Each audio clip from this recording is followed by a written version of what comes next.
many cultures, distant in place or time from our own, there are special plants that give rise to strange visions and hallucinations.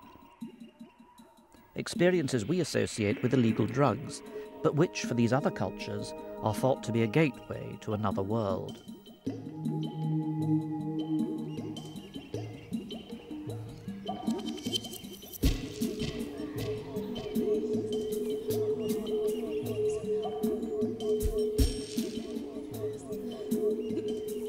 For 20 years, ever since I began my career as an archaeologist and anthropologist at Oxford, I've been engaged in a search to rediscover the lost world of sacred plants. For almost nothing is known about them today. The most famous of all these hallucinogenic plants is perhaps fly agaric, a familiar red and white mushroom that has intrigued me ever since I became aware of its ancient history. Part of the same family as the death-cap toadstool, the fresh mushroom is highly poisonous, but has been used by Siberian tribes from time immemorial to induce a state of trance. And the hallucinatory effects of this mushroom are thought to have been the basis for the experiences of Alice in Wonderland. To try to uncover the mysteries of the mushroom, I assembled a group of specialists, all with their own expertise. A series of experiments was conducted that had never been previously attempted. Volunteers would, under strict medical supervision, take a controlled dose of these poisonous plants. And I would record everything that happened over the next 3 days of the experiment. I'm sort of wondering, like, you know, what's going on? What is it making it do this? How's it working inside my mind, you know? What chemicals are these? Why do they exist at all? What happens when these mushrooms are taken? What are their toxic effects? Yeah, definitely happening again. And how do the effects of the mushroom relate to their sacred status in some cultures?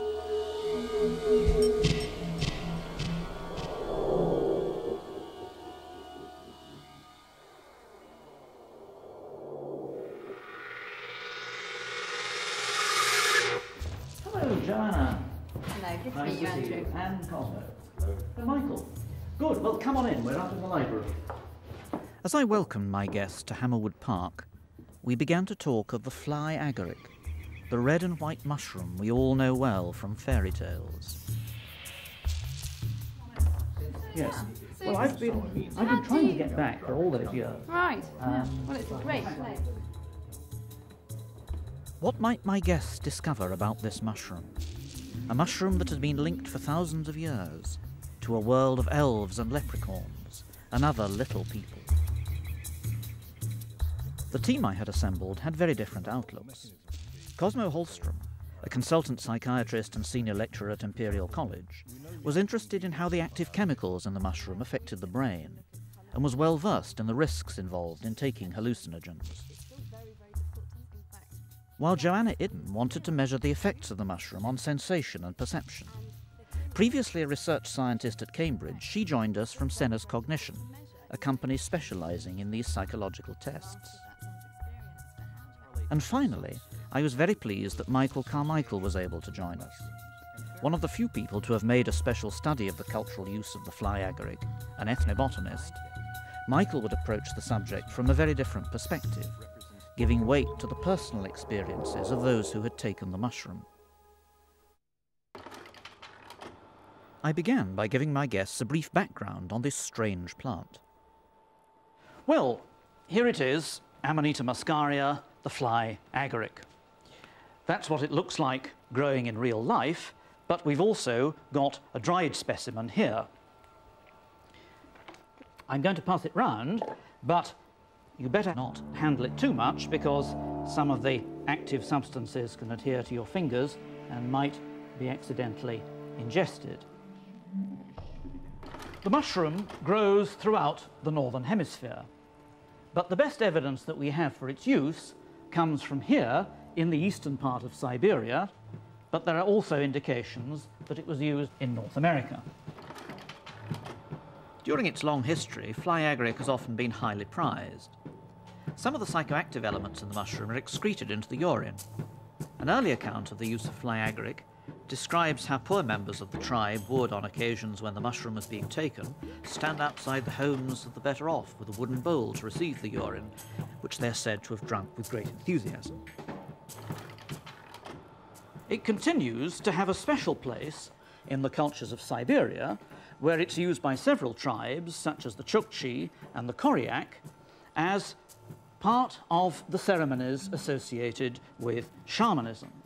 Shamans are people with a special role in society who have special access to the spirit world and go into trance as a result of the use of this mushroom. I then moved on to the appearance of the fly agaric mushroom in our own culture. And this is the famous example from Lewis Carroll's Alice in Wonderland, the caterpillar sitting on the mushroom, and Alice bites a little piece of this to get larger and smaller. So there is some evidence that Lewis Carroll himself was aware of some of the properties of eating these mushrooms and the way in which it altered perception. And so the image of the fly agaric became very common in Victorian literature, especially associated with fairies and little people sitting on mushrooms or toadstools. So nowadays, this image is one which is very widespread. Then I turn to the focus of our investigation. What is it about the effects of eating this mushroom that makes it so central to religious practices in Siberia, that seems to make the spirit world so real? And is it possible that this is what lies behind the persistent association of this mushroom in our culture with elves and fairies and little people? Well, let me turn first of all to Michael Carmichael. You've made a special study of these mushrooms. What do you think? Andrew, I think that this mushroom represents a golden key to the doors of perception that open into a new world of experience. In fact, we have some rare footage taken in Siberia of a shaman who has used the mushrooms to transform their perception, permitting them to enter into a separate reality that is populated by a myriad of extraordinary beings or creatures that are frequently called little people, fairies, elves, leprechauns. And it's this phenomenon that correlates precisely with the European association between mushrooms and fairyland. Cosmo, a psychiatrist's view. Well, I think as a psychiatrist, one has to be skeptical, especially because you deal with people all day long with strange ideas and funny views. As a clinical pharmacologist, I think one gets more interested. One has to be thinking about what the mechanism can be for this action. For example, we know the active ingredient of fly agaric is muscimol, and here we have some in here. We know that muscimol potently binds to the GABA-A receptor, which is a neurotransmitter. It's a receptor, it's a chemical that's an inhibitory action in the brain. And how that then translates into people seeing little people, well, that's another question. Already, Cosmo's scientific realism and his hypothesis of mental inhibition or distortion was in marked contrast to Michael's more subjective understanding of the mushroom as a gateway to other aspects of reality.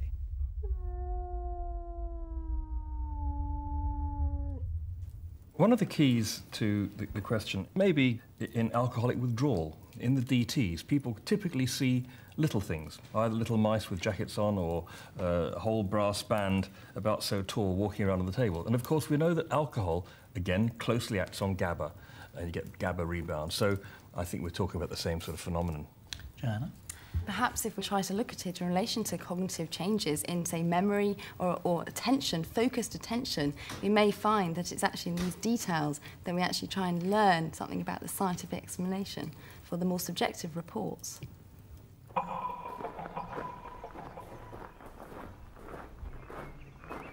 As darkness fell on the first night, our volunteers arrived.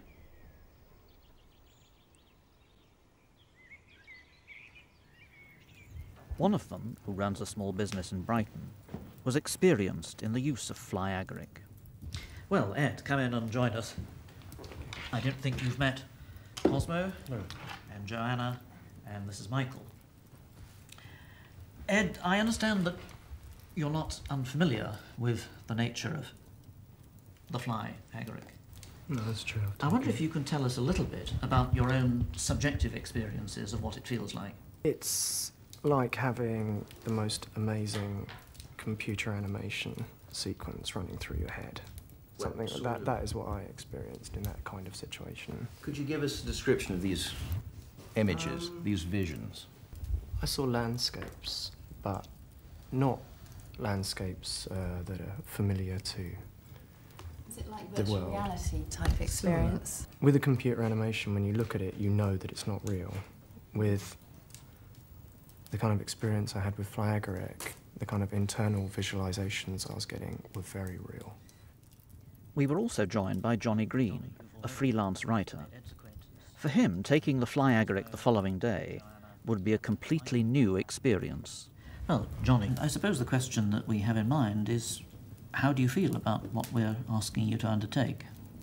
Well, I'm really looking forward to it. I've read a bit about sort of South American Indians and their sort of involvement with hallucinogenic plants, because I'm half Latin American, sort of reading about my culture. But apart from that, fly agaric's going to be completely new to me. Well, I'd like to go around and ask you what you think that we're going to learn from some of the tests that we're going to carry out tomorrow with the volunteers who will be taking Amanita. Cosmo. Well, first of all, I'm interested in seeing the quality and the nature of the subjective experience that the volunteers have and how they share it with us. But I think even more interestingly, I'm interested in seeing how that correlates with some of the physical measures, such as the EEG, the brain mapping, and the other physiological techniques that we're going to be looking at. That, for me, would be fascinating. Yes. Michael.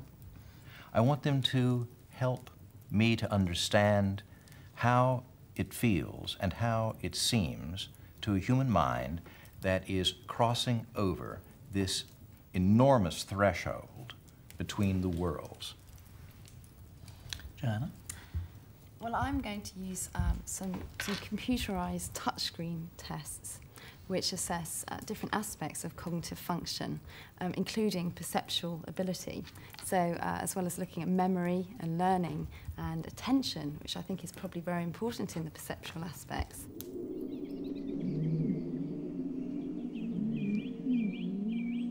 It was not long before a fundamental disagreement developed between my guests. Cosmo and Joanna, as scientists interested in the physical and mental aspects of the mushroom, saw it as distorting the world, while Michael saw it as giving us access to new and different perceptions, new interpretations of reality. We have a historic record going back over 3 centuries and involving reports from 30 or 40 credible witnesses that these mushrooms do, in fact, initiate a very extraordinary phenomenon. Well, are you saying that taking this mushroom makes you see little things that look like fairies? No.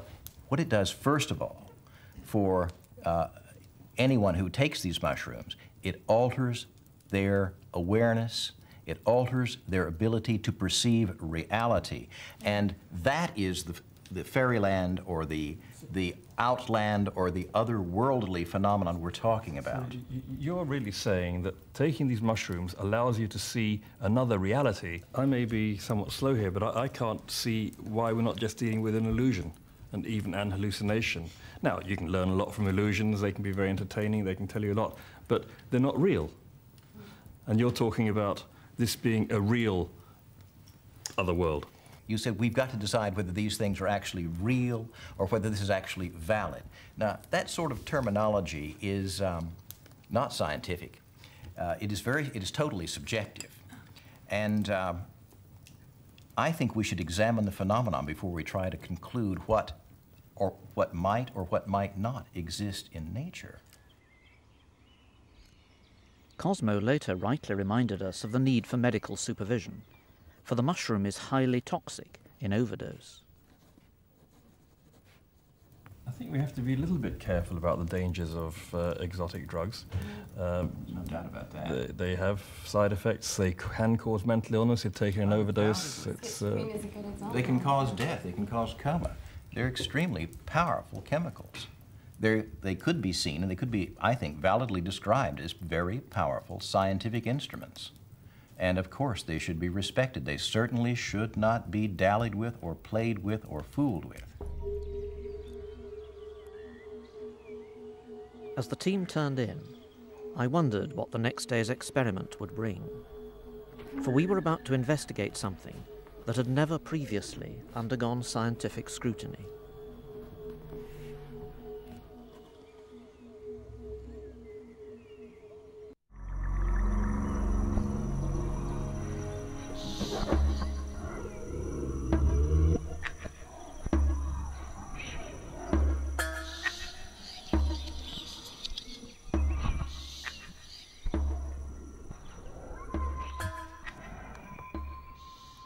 Excitement was in the air as the day of the experiment began. Yes. Yes. Yes. You've got the statue, haven't you? Oh, the statue was in there, yes.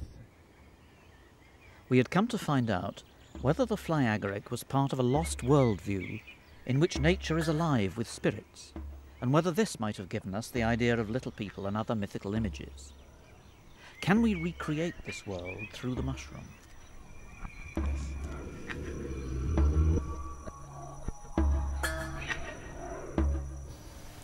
Just hit your temperature.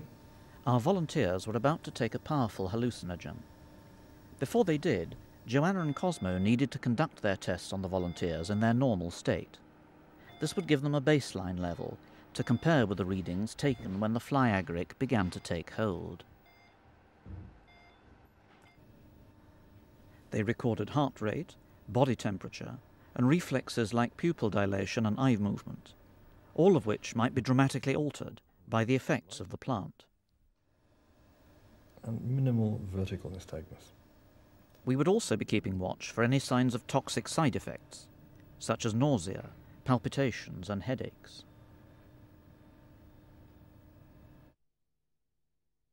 Okay, so which one was it?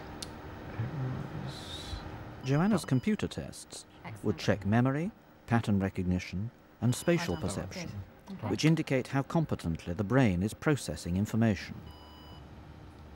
Okay, so for this test, I'm going to show you a few examples, okay? Okay. So in this example, you've got a pattern in the red box, and you've got 4 patterns below.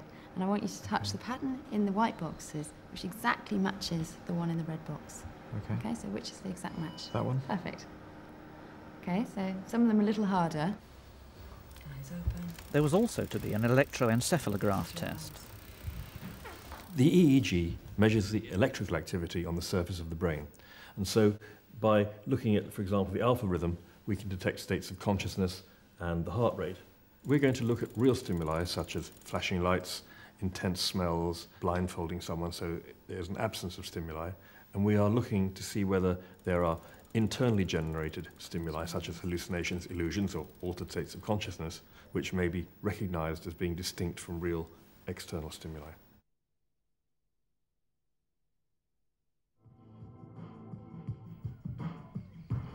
Both Michael and myself wanted to get a personal account from our volunteers about what was happening.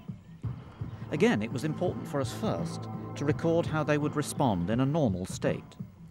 I asked Johnny to describe a piece of music.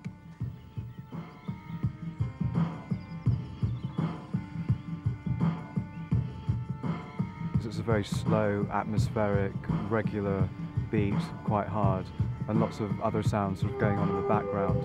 So there are lots of varied different types of sound, high-pitched and low-pitched. So I'm sensing it as very relaxing. It's very regular, it's almost hypnotic, very rhythmical, but quite slow and relaxing.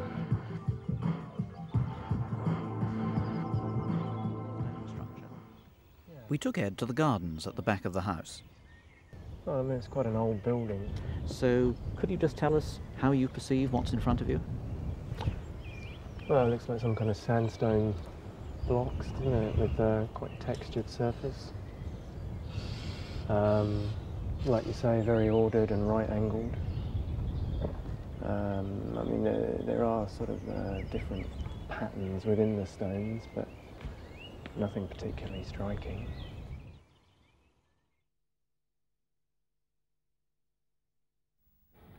Strict medical supervision was essential, and a doctor with specialist expertise would be present throughout. We all knew that every year there are at least 10 deaths from fly agaric poisoning in Europe. The fresh mushroom is always toxic and often fatal. The dried mushroom is much less toxic, but can still be dangerous in overdose. Just after 4:31, when Ed had been hooked up to the EEG machine, we were ready to begin the experiment. Ed and Johnny took a precise dose of the dried mushroom. Then we waited.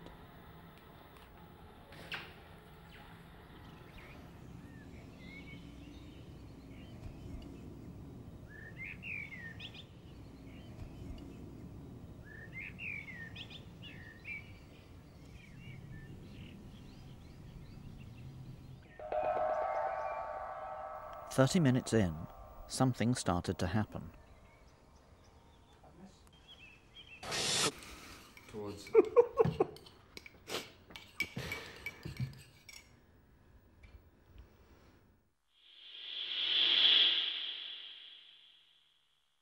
I'd say there's a definite sense, I don't know, for me anyway, there's like a definite sense that reality is altering slightly.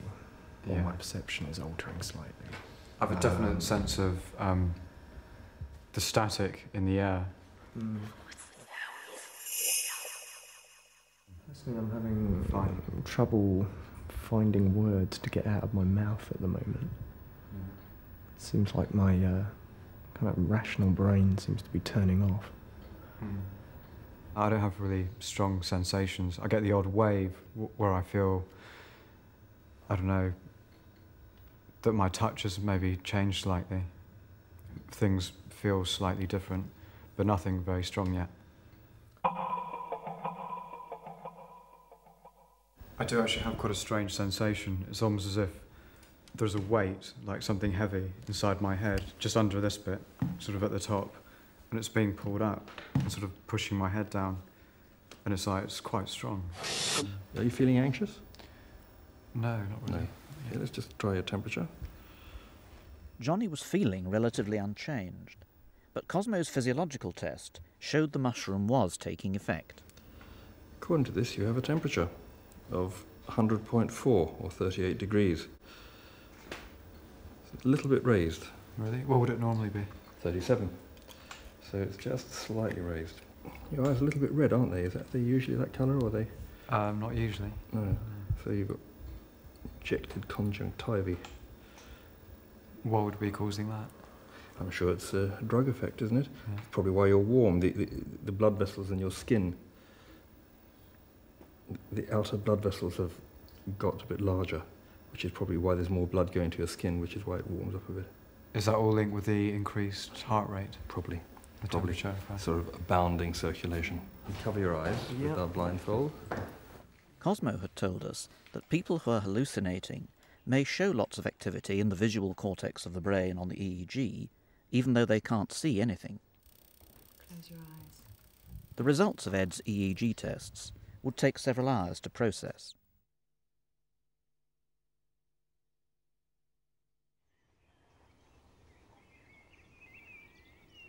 The experiment was still in its infancy, but the effects were starting to get stronger. Ed and Johnny wanted to be outdoors.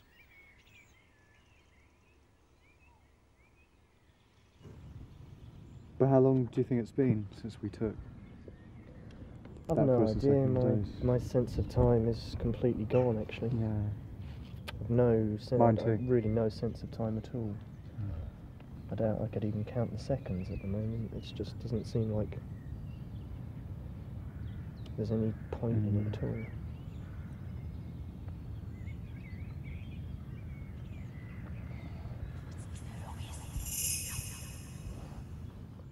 It's almost like I'm two people in one. There's this one person that's completely sober, you know, and he's looking at you, and I'm talking to you as I was talking to you sort of half an hour ago before I took anything. But the other half's sort of completely different, sort of very speedy, sort of heightened energy, you know, moving around. So I'm not torn between the two. It's quite interesting.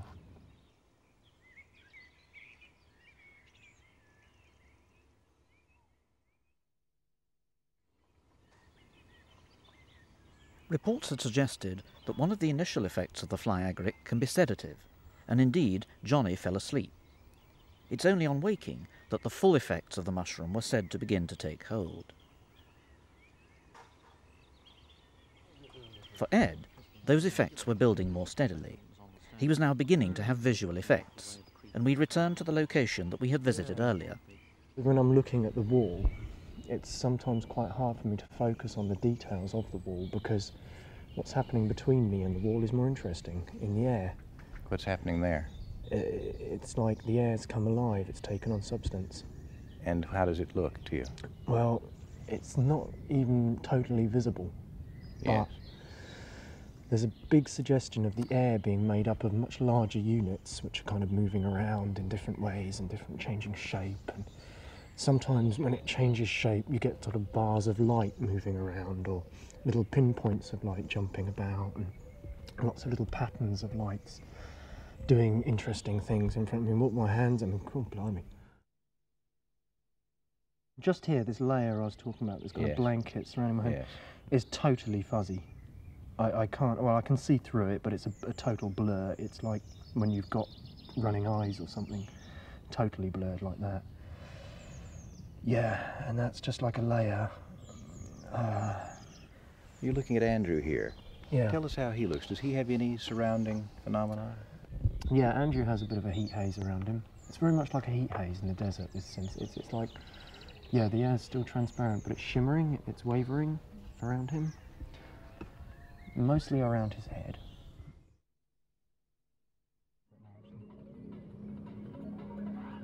Meanwhile, Johnny woke up. It's quite strange. Not unpleasant though. Yeah, it's quite interesting to look at. I mean, it's not something you see every day when you're watching telly.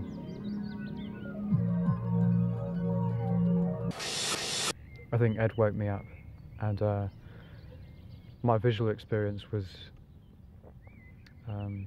something I'm still getting. It's like, if I look at that point there, that's sort of being zipped or dragged, you know, almost like, imagine what you're seeing is a screen across my screen, so it looks like it's moving, and it's moving at sort of rhythmical intervals, like 1, 2, 3, 4, 5, 6, you know, constantly.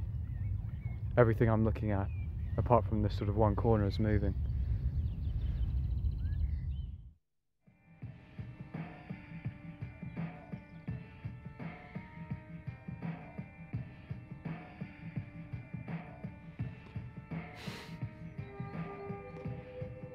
This is going to sound so odd, I'm tempted not to say this, but this is what the music sounds like. I can almost see the music coming out of the stereo.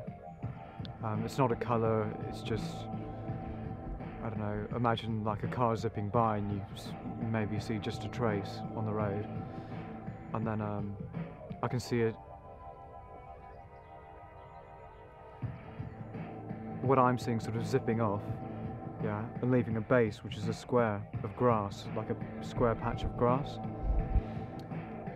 And this music shoots out, rebounds, it's clear, it rebounds, then it has some dark colour, and it bounces inside the square. Does that make sense? No, of course not. But I'll explain it again. Feeling. You're looking at the tree. Well, yeah, grab me. Michael was looking for echoes of ancient beliefs and religions, of empathy with nature or visions of natural spirits. The first bird. There you are, there they are, there they are, something like that. The other birds. We know, we know, we know. Acknowledgement. They're asking each other what we're doing. I think that part of the evidence might well be the fact that he was interpreting the bird song as a language of the birds, and he was in fact telling us precisely what he felt the birds were saying.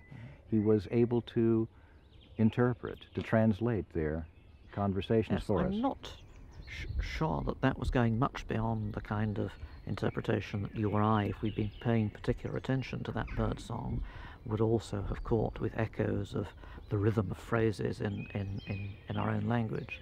But it's clearly interesting that he was so sensitive to that and was responding, and his mind was putting interpretations on the sensations that were coming into it.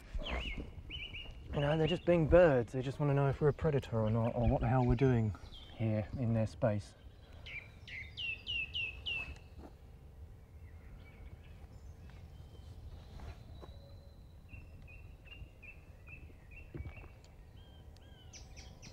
You know, they've gone quieter now. They've got used to us. The alarm's over. That's right. Now they're talking amongst themselves about whatever birds talk about.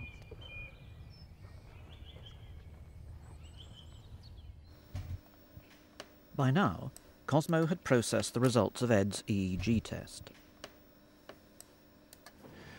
Here, for example, is Ed's brain with his eyes closed and blindfolded. There's no input on the visual cortex and not a lot of activity on the back. This is entirely normal, and I'm pleased to say Ed's brain is entirely normal, but we were unable to detect any changes as a result of taking the mushroom. This may have been because we tested him too early after taking the mushroom, and it may be that our tests are not really sensitive enough to detect these very subtle changes that may be expected.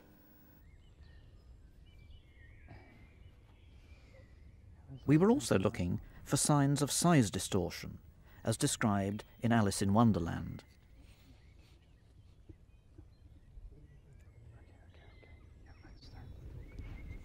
Isn't that mad? Wow. Have you ever noticed how, maybe it's just this thistle, but the pattern it makes on the ground, this thistle, is exactly the same as a spider's web. The bars going out and the branches coming across, and exactly like a spider's web. What was interesting is that he wasn't categorizing things in terms of getting bigger or getting smaller, but there seemed to be a sort of ambiguity about size rather than a definite sensation of growth or contraction. He does seem to be far more vague about the size of things. It has lost its importance. He did say the house was larger than it had seemed this morning. Something else was that his time, his sense of time, and the passage of time has altered radically, yes. And he's made that very clear as well. The time seems to have altered more than the sense of size. Absolutely. We've been asking him questions Yes, about about size, spatiality. and that doesn't seem to have quite the same resonance, but time certainly is what has been altered and distorted in all this. Indeed.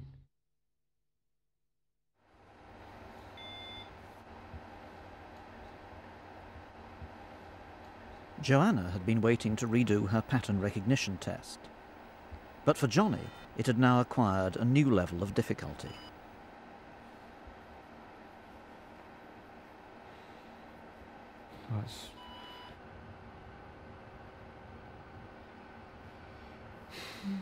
I mean, they're changing. The shape of them's changing. That's okay. And That's right. they're sort of looking like other things, the shapes. So it's harder to remember what they actually are, if you see what I mean. Well, Because you're looking out for other things, yeah. I'm not bothered about getting a high score. I'm just quite interested in how the shapes change. The distraction of the patterns moving and changing as Johnny looked at them had clearly affected his concentration. Joanna's results showed that analytical and logical processing were weakened. I used tests from the Cantab battery, which are now used for pharmaceutical drug discovery and development. And this was the test of pattern recognition memory. And in fact, I gave this test 3 times at baseline, so pre-mushroom, 2 hours taking the mushroom, and again at 4 hours. And in fact, you can see at baseline, there was performance was 100%, so he got them all right. But in fact, at 2 hours later, in fact, his performance was slightly worse, and at 4 hours, his performance was down to 75%. Woo! All right. Ed now appeared to be at the peak of his experience. His burst of energy reminded me of the historical accounts of Siberian tribesmen who took the mushroom to increase their endurance.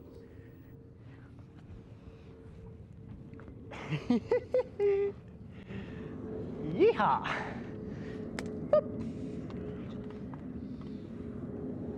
Oh, this tree doesn't go a lot higher. The two haven't bonded dramatically. They haven't at all. Yeah, they seem to be actually at the opposite extremes.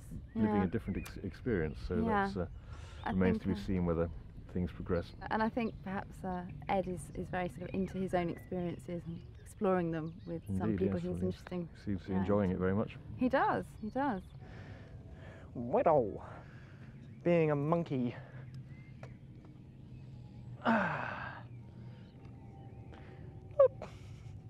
Where are my footfolds? Or footholds? Ed's exuberant activity was puzzling. Toeholds? GABA has a predominantly sedative effect. So now Joe and Cosmo had to reassess their earlier theories. How does that feel? It feels great, eh? I mean, I can feel the trees swaying around below me. That's quite a nice feeling. One of the questions that we're addressing is whether this tells Muskimole or fly arrogate tells us anything about the neurotransmitter systems involved in this kind of experience. And I'm not convinced that we're seeing any GABAergic effects. We've seen nothing on the EEG. No, nothing on the psychology. Nothing on the psychology. No. We've seen someone falling asleep. But all the other effects could easily be explained using other neurotransmitter systems. Now, we know that fly arrogate has many different and complex chemicals, and I just wonder whether we're looking at the wrong chemicals. Or perhaps too simplistically, yeah. Even when it was intense this afternoon, I still felt very able to express myself. Yeah, It was very, very easy to express myself, eh? I did as well. And I was trying to explain how things were sort of always moving. Were you getting that as well, that swooshing? Yeah. I was Or was getting everything you're looking at still? I kept trying to describe this thing of having like a layer in between me and the... It was kind of like looking out through a window at the world. 5 hours into the experiment, my guests and I concluded our tests. But I noted that our volunteers remained alert and talkative late into the night. What would we all make of what had happened the next day?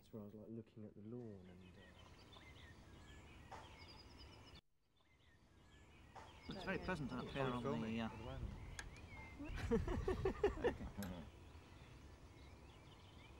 Yes, absolutely. Yeah. The next morning, we gathered for breakfast. Very enjoyable. Well, certainly very nice. It was a pleasure. So how are you feeling this morning? Very well. Very well. Feel great, yeah. Yeah.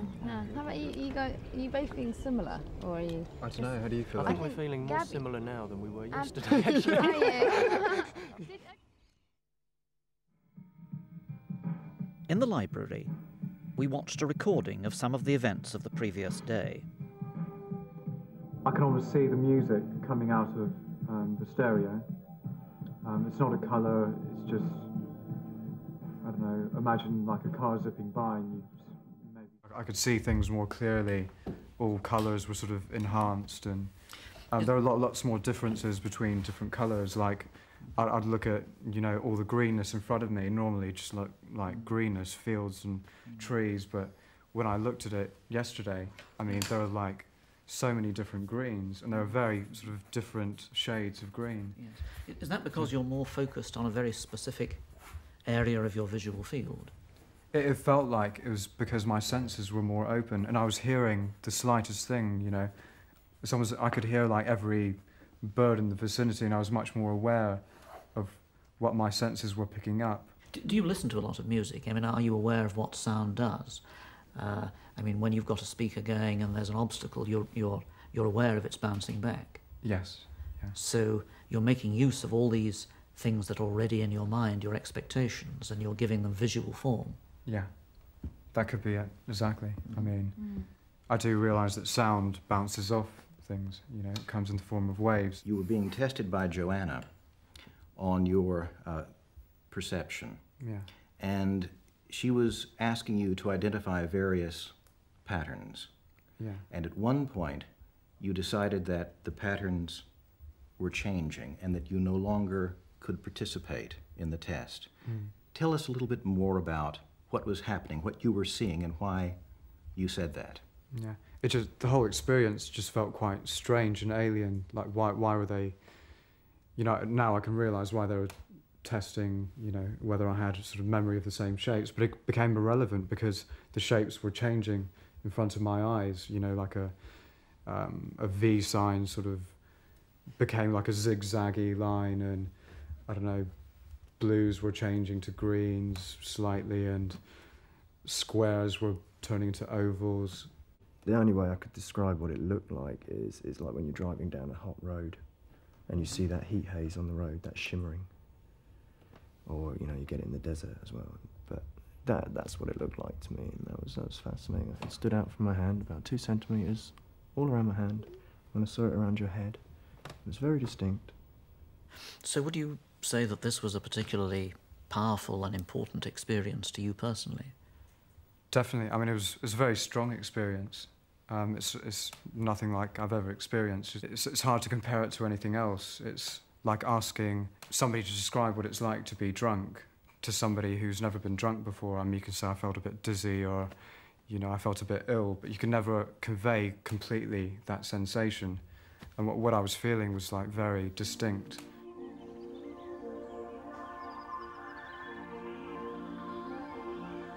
Reflecting on the results of the tests, it was clear that they'd been mixed. Perception had been altered, and in Ed's case, he'd experienced empathy with nature and seen auras. While Johnny's experience seemed to come from a visualization of his knowledge of sound waves.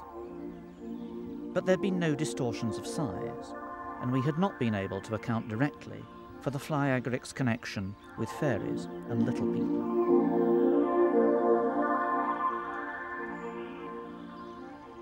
So, Michael, what do you think you've learned from what you've seen? We've made perhaps the first short step towards a deeper understanding of the way the mind works. We've seen that a possible way of investigating the functions of the mind exists within the chemistry of the Amanita Muscaria. And we've also identified two subjects who might be described as psychonauts, who at some stage could perhaps help us develop a cartography of the conscious mind.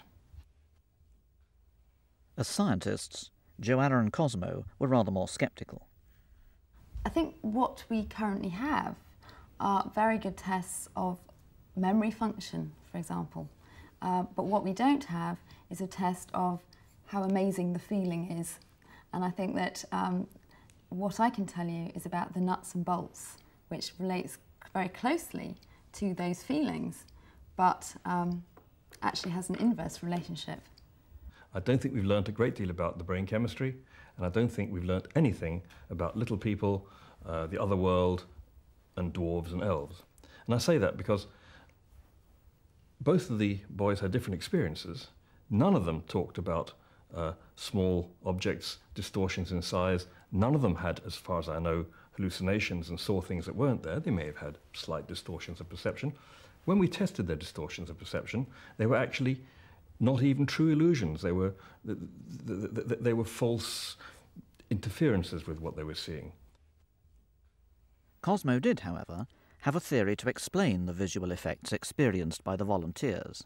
The phenomenon that I observe is the human brain is very good at pattern recognition, and if you give it one stimulus and another one, it'll very quickly make a link between the two. And usually the link is true, and we're very good at fitting patterns into the world. But when the brain is being disorganized and disinhibited, and clues are taken away from it, it'll start inventing the missing gaps. But why do we fill those gaps differently? From my own point of view as an anthropologist, I was inclined to stress the importance of the cultural and the ritual context in which the plant is taken.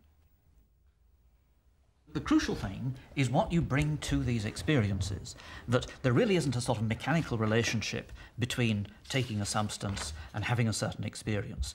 What you're doing is altering your consciousness so that you feel that something different is occurring. And in a sense, this is the clue to why it's being used in ritual contexts, that what's important is undergoing the transition.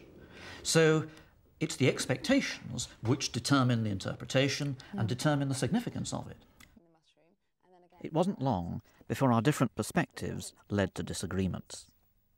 We are dealing with an extremely powerful hallucinogen, and it does alter the perception of the individual who consumes it. And that puts us in the position of dealing with what could become a very interesting, useful, and perhaps important way of investigating consciousness and the way the mind works. People used hallucinogens in the 60s as a way of exploring the mind, and they were used therapeutically before this was put a stop to by the authorities. And a lot of patients described extremely bad experiences as a result of the therapeutic use of LSD. And of course, the current research that is taking place is to measure if and to what extent the brain is damaged permanently by taking hallucinogens. So I think one has to be slightly careful about advocating them as a therapeutic tool. Who has been advocating them as a therapeutic tool? I don't think anyone in this group has been, and I would suggest. Tool. Oh no, There's absolutely yes. wrong. But I want to make a crucial point here. It's very crucial right now in the history of science.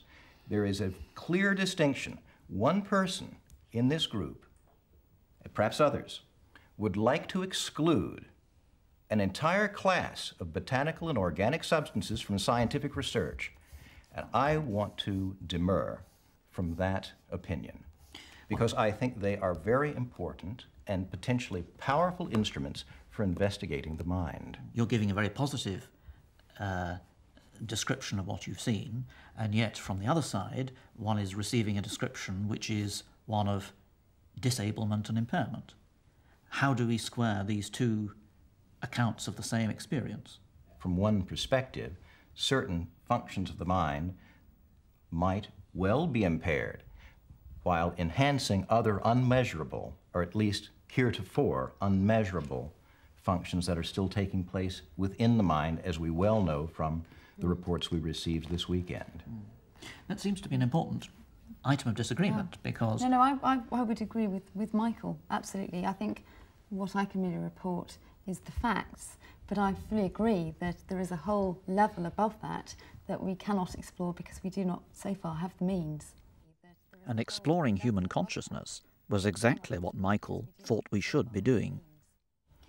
I think an interesting project deriving from the findings of this weekend might well be to look forward to a new wave of technology within science, which might equip us with more powerful instrumentation to examine what must be regarded as one of the most crucial issues facing civilization today.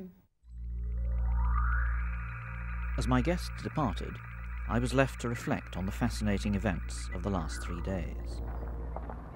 There's little doubt that the fly agaric dramatically affects human emotions and perceptions. In ancient societies, this could well have given reality to a belief in natural spirits. But nothing that had happened over the weekend had persuaded my guests to change their initial opinions. Those effects were a mere mental distortion or a gateway to another reality. As with our volunteers, what the scientists had derived from the experience seemed to depend on what they had brought to it. But I was in no doubt that the experiment had been worthwhile, and there were many other plants still to explore.